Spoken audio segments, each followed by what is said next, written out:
Niños y niñas de Honduras, gracias por seguir en casa y desde allí apoyar las estrategias de Queremos Estudiando en Casa. Les saluda la profesora Brenda Amaya con una clase más de la asignatura de Ciencias Sociales del tercer grado, con el contenido Antecedentes de la Conquista. Conoceremos a continuación el estándar y las expectativas de logro para este contenido. El estándar dice: conoce e interpretan la evolución histórica de Honduras como condición necesaria para comprender y trascender el presente. La expectativa de logro dice: relatan los hechos sobresalientes de la llegada de los españoles y la conquista de Honduras y establecen el inicio para la reconstrucción de la nacionalidad. Veamos ahora, hagamos un pequeño repaso de lo que hemos estado mirando en las clases anteriores. Recordemos que antes de 1502 habitaban el territorio nacional diversas culturas, como los descendientes de los mayas, lencas, tolupanes, pech y chorotegas. Cada uno de ellos tenía su propio idioma, costumbres y tradiciones. También recordemos que en el año de 1502 marca la época del descubrimiento de nuestro territorio, cuando Cristóbal Colón en su último viaje llega a la isla de los Pinos y posteriormente llega a Punta Caxinas, donde realiza la primera misa en tierra firme, y a este periodo se le caracteriza por el encuentro entre dos culturas opuestas.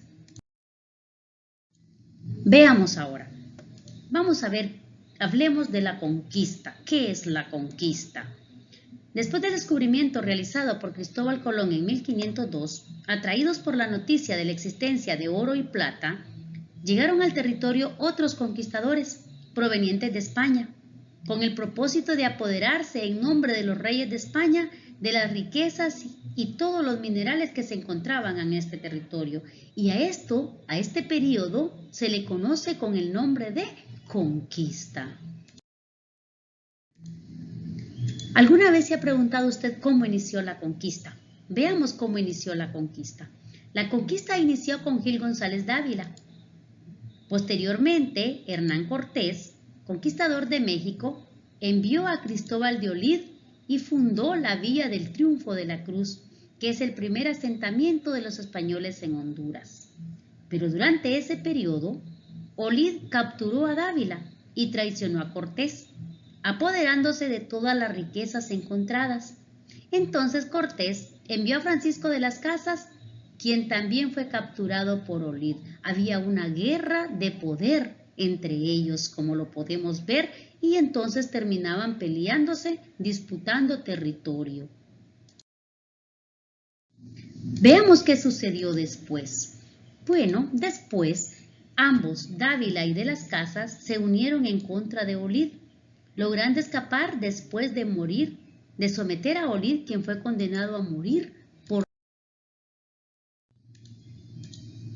¿Qué fue de Francisco de las Casas? Bueno, Francisco de las Casas, tras estos sucesos, abandonó Honduras, pero antes de su partida fundó Trujillo el 18 de mayo de 1525 y partió rumbo a México llevándose prisionero a Gil González Dávila. Luego, Gil González Dávila logró escaparse y salió rumbo a España, donde falleció. Y fue Gil González Dávila el descubridor de Nicaragua y conquistador de la provincia de Honduras, la cual le fue disputada por Pedrarias y arrebatada por Hernán Cortés. Ellos tenían, como les digo, unas guerras y unas ansias de poder sobre nuestros territorios. Ajá, pero ¿qué pasó con Hernán Cortés? Hablemos de Hernán Cortés. Bueno, Cortés se estableció en Honduras alrededor de un año, con el fin de restablecer el orden y mejorar la administración. Durante la conquista supo demostrar crueldad ante la evidencia de traición, amparándose en la fe cristiana, y en la manera más radical no dudaba en aplicar los peores castigos a sus amigos y enemigos, pero a su vez era benevolente con los vencidos. Gobernado por una gran ambición, aspiraba no solo a ser considerado como parte de la nobleza española. Hernán Cortés, antes de partir, nombró a Hernández de Saavedra como gobernador, Y a partir de ese momento se comenzaron a formar poblados que más tarde se convirtieron en ciudades importantes gobernados por españoles. Veamos entonces qué sucedió con nuestros indios. ¿Qué papel jugaban nuestros indios en ese proceso? La resistencia indígena se manifestó en diferentes formas, muchas de ellas creativas frente a la imposición militar e ideológica, pero también se realizó la armada mediante insurrecciones, que fue de esa manera en que en la década de 1530 aproximadamente, entre los años de 1536 y 1539, se realizó la lucha contra los españoles, comandado por el guerrero Lempira. La rebelión de Lempira y de otros importantes guerreros indígenas, como Sicumba y Copangalel, en la historia de Honduras es un precedente de una larga lucha contra colonos y luego contra élites criollas por salvar nuestro territorio, el cual estaba invadido por personas extranjeras. Estaba en manos de extranjeros, donde nuestros indígenas solamente eran esclavos de este tipo de personas. Bueno, no solamente conformes con eso, nuestros indígenas atacaron Puerto Caballo. Ese no era un hecho aislado porque tenían una misma sintonía. Y en ese ataque 150 caciques se habían puesto de acuerdo para acabar con los españoles. Mas no se atrevieron a atacar desde Trujillo y resolvieron caer sobre los que estaban en Olancho. Los indios encontraron la ocasión oportuna para poner en ejecución su proyecto. Mataron a 15 españoles y 20 caballos, encontrándose entre ellos el español Juan de Gibraltar, el primer navegante europeo en poner los pies en territorio mexicano y que en ese entonces se encontraba en nuestro territorio y fue asesinado en este territorio, en el territorio hondureño. Veamos pues, ¿a qué conclusión podemos llegar después de conocer sobre la conquista de nuestro país?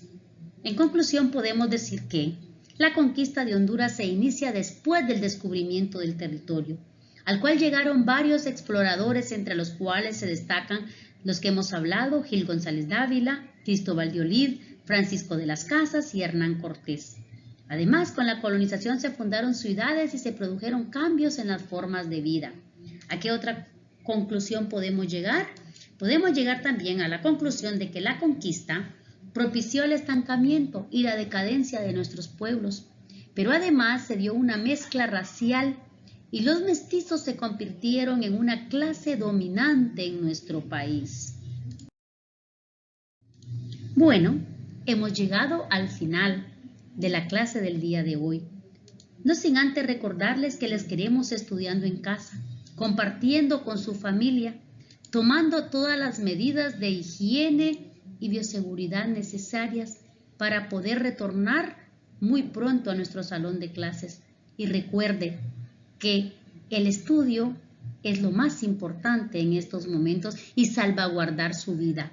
Por lo tanto, nos vemos en la próxima clase.